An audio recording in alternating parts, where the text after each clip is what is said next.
नमस्कार, मैं हूं आकांक्षा और आप देख रहे हैं VM news Bihar. VM news Bihar में आपका स्वागत है। अब समाचार विस्तार से।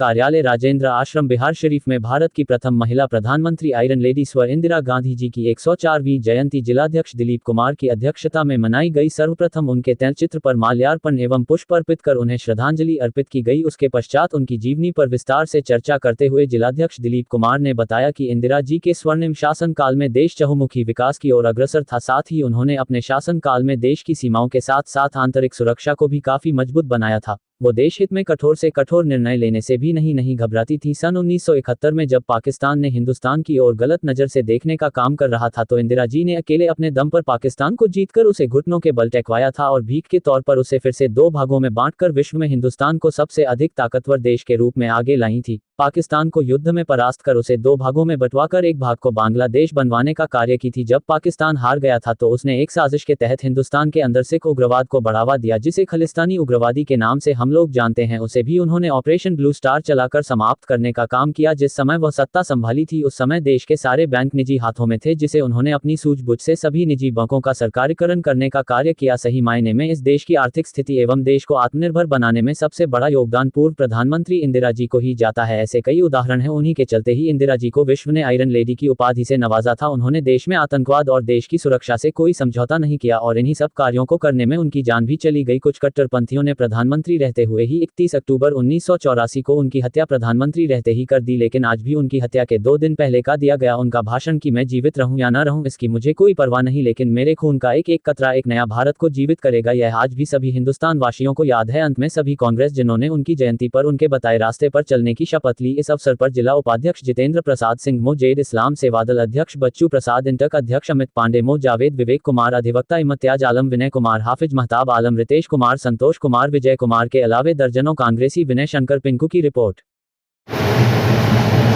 आज हम लोग नालंदा जिला कांग्रेस कमेटी कार्यालय राजेंद्र आश्रम में अपने दिवंगत नेता भारत की प्रथम महिला प्रधानमंत्री स्वर्गीय इंदिरा गांधी जी की 104वीं जयंती मना रहे हैं।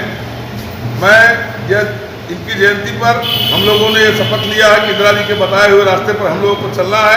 और साथ ही साथ मैं ये बताना चाहता हूँ कि इंदिरा जी के साथ एक और उपनाम भी जुड़ा हुआ आयरन लेडी के नाम से लौह महिला।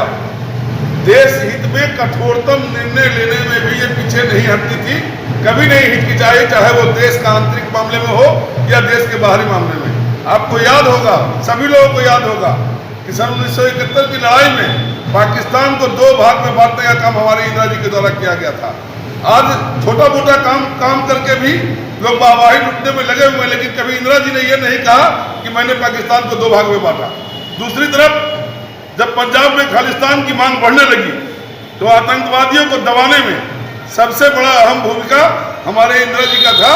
शायद उसी कारण उनकी हत्या भी हुई, लेकिन उन्होंने जो अंतिम शब्द कहा था कि मैं जीवित रहूं या न रहूं, मेरा खून का एक एक कतरा एक नया भारत को जीवित करेगा, यह कहावत चरितार्थ हुई।